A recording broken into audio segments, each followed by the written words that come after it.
Hey, what up, everybody?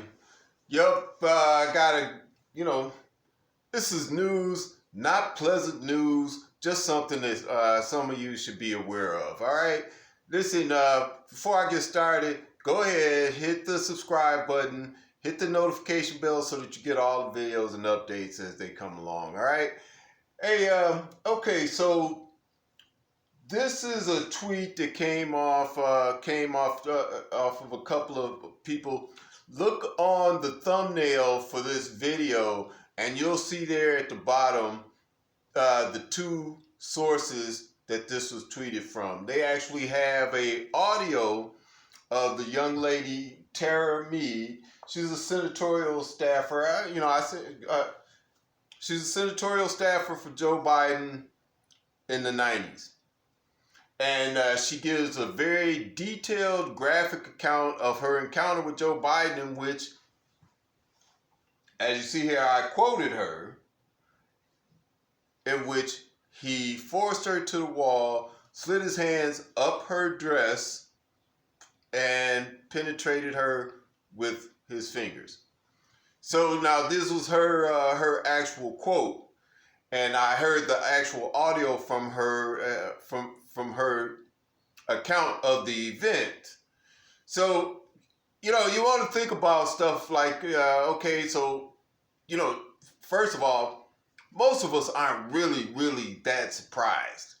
It's not like I really thought that before this, I'd seen Joe do like really creepy stuff, but I didn't really think, for example, this guy was that, you know, like it was always sexual, even though, most of us look at it and we think, okay, well, who does that? But, we want to get a guy benefit of the doubt and not really condemn him for a lot of stuff that may have been harmless were we in a less sensitive time period in politics and socially in general.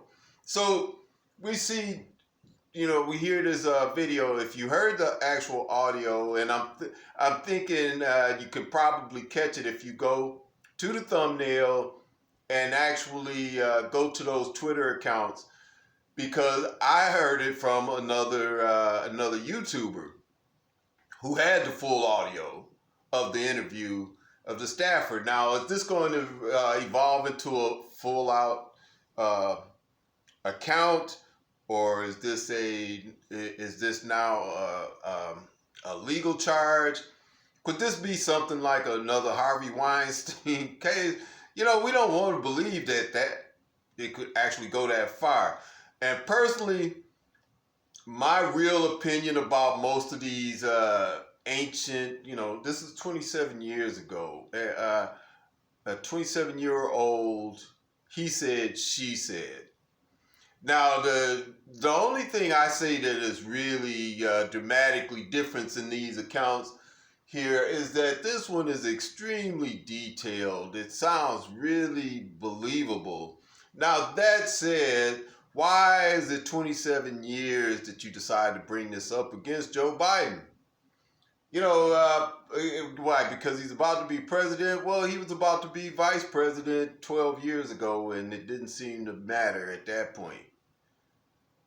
So what has changed all of a sudden that you think, now you need to come out and tell your story? Now, whether or not you believe that time erases this, that's one thing. If you think it's believable, that's another thing, because I don't believe that all these old claims against these rich, powerful people are all legitimate. I do not believe all of them. Like, the Me Too movement says you have to believe everything a woman says. I think that's ridiculous. That you have to weigh each individual case by its own credibility, is my opinion of that. So, well, sensationalism-wise, I can tell you, it's right up there with the top. As I listened to the video, I was like, wow, as this woman went on to describe how this occurred. And, I have to admit, as these old complaints tend to go, I found this one to be somewhat credible. It seemed to have struck a couple of points. So without without changing my position on these old claims about people, I do want to put this one up. I wanted to also to direct you to the Twitter accounts. One is Brittany De La Cretas, and I can't think of the other one, but she is you can find them on Twitter. They're right there on the thumbnail, so if you want to check it out again, go ahead and look at it, and maybe you can. That will lead you to the audio. I also heard it from the full audio on Kevin's Corner, and so that video was produced like early this morning. Also, this is March 27th, and if you want to hear it, go to Kevin's Corner. He's a YouTuber, and he will have that whole video and his video commentary. This is a new accusation against Joe Biden, and whether or not it actually comes to hurt his campaign, you don't know. But like I said, it's very compelling to hear it, and you can judge for yourself. So I want to thank you again. Go ahead, hit the subscribe button, hit that notification bell, please, and thank you. And I'll see you next time.